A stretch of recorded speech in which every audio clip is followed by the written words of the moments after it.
All right, folks, we have got a very cool American-made custom knife here today. This was loaned in from Karsten, and this is the Eric Luther Warnaught. Here is the certificate of authenticity. A little bit of details about it. It's brand new, just made last month. Well, maybe 2 months ago. I think we're in May now. Anyway, get a couple of stickers. There's also a letter in there from Eric thanking you for the purchase and explaining his warranty process and all that. He's in South Carolina, and Eric has been cool with me. We've chatted a bunch. I hit him up about a question on this one just this morning before filming. He and I have gone back and forth for a number of years. I did own a knife from him previously, a Orphan. Loved it. I went through a phase of kind of getting out of the overbuilt knives and more into the regular size knives. And the Orphan was something I just really never carried. I loved it. I just didn't carry it much. So I ended up selling it. And I also had a little fixed blade from him. So when I went to sell both of them, I reached out and asked him for kind of the going rate on them. He was super cool to answer any questions I had, gave me what he would sell them for new and things like that. So just a great guy. I don't know him from Adam. I know him on Facebook. I follow his group. He follows me. And when I reached out with a question, within hours on the first time, he literally just wrote right back and answered anything I had. So, which is great. And I wish, and I want to say I wish more custom makers did that. A lot of custom makers do reach right back out to me within a day or so. And I appreciate that. There are others that don't, and that's okay too. I get it. Everybody's busy.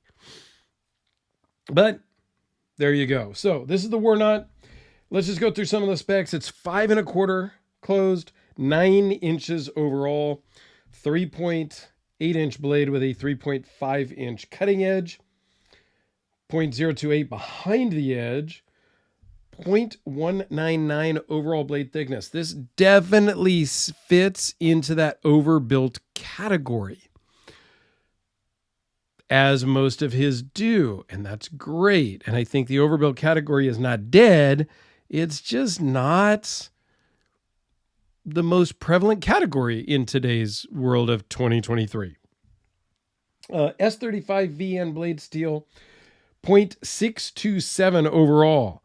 Does run on bearings, and it weighs in at 9.7 ounces. So compare that to your standard D-cell battery at 5 ounces. This is a lot for the pocket.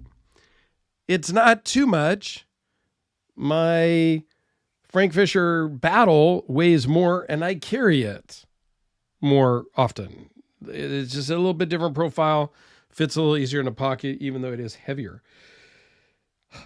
This does work in the pocket. This is what he calls his raw finish, and I love it. I love a lot of things about this, and some of the things I love about it are also things I don't like about it. I know, that's interesting. So I love the harsh and sharp angles throughout because I think it looks super clean, super badass, and just really tough.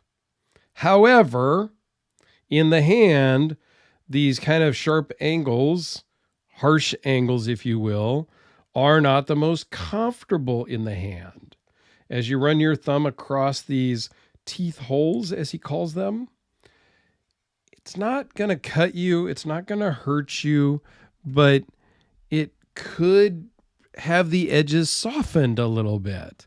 Although then that would take away from the aesthetics of it. So I'm kind of torn. I do like this two-tone blade. He has Zerk blasted the fuller as well as the CNC milled blade portion. So yes, this is CNC cut. Let's see if we can get that on. Here we go. That's the zoom I was looking for. Unlike most other companies, and I don't have one here. No, I do not have one here at the house to show you. Oftentimes you're going to see the CNC milling going lengthwise across the blade. Eric does it up and down, which I think is really unique and different. I think this is a great design, and I think this raw finish look is pretty awesome. Now, what I reached out to Eric about was this colorization here on the lock bar. I was like, it's got to have something to do with the lockup, right? I mean, I kind of gathered that on my own, but in the unboxing, people were going back and forth. Maybe it's carbidized, maybe it's, something else. So he chimed in. I did actually send him the link to the video, which he watched and commented on, and told me that he just heat treats the lock bar. There is no lock bar insert, so it's just titanium on S35, which is kind of common throughout his models. My Orphan was the same. My Orphan had a Damascus blade, if I recall. And so there was no lock bar insert, but I never had lock stick. I never had any issues. This one has 0 signs of any lock stick. Sure, lock stick can happen over time, but that's why this is heat treated. So it's going to get some different colorization. And to me, I think it actually looks cool. It gives it a little pop of color. To me, it gives it that handmade, hand-worked look. I like it. And I really like, and I've talked about this before in other videos with other makers, using the lock bar cutout for your logo. I just think that's a great way to kind of hide the logo in plain sight, if you will. Okay. I appreciate the fact that there's no other logos on the knife. The blade isn't plastered with any kind of billboarding or branding. And I think the lock bar cutout is a perfect spot to do those things.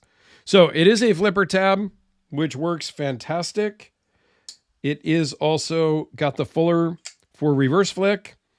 And I believe in the unboxing, you can do it with your thumb, but it's not super satisfying to do with your thumb. Okay. All in all, I think this is really fun, really cool. The utilitarian shape of the blade is going to get a lot of work done, and you could really get in close to your material. You could use this to cut carpet, linoleum. Like, are you going to use this as a working knife? I would carry the crap out of this and use it for whatever needed to be done. There was with the Sharpie. Here it is with the Spyderco Delica. Let's talk about American Customs. Here it is with the VC Edge interface.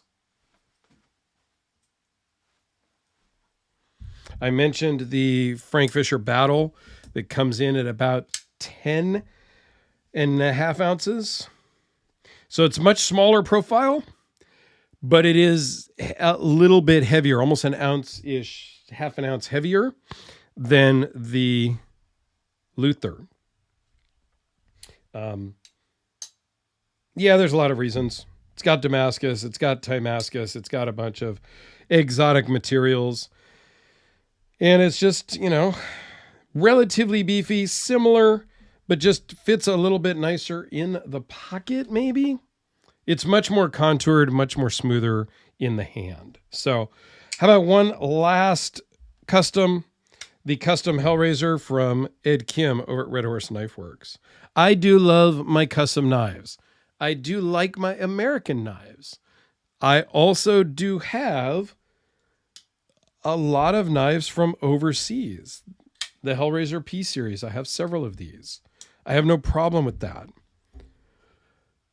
The North Arm Skaha from Canada. Again, I have no problems with knives made outside of the United States, but it is also always a pleasure to handle American-made customs. And Eric, I've been following for years. and I love everything he does. So I'm a big fan. Please go check him out. He's got Instagram, he's got a Facebook, all that good stuff. I'll try to put links down below. And there you go. Thanks for watching, guys. If you have made it this far, just type in American Made in the comments. I would love to know that you made it to the end.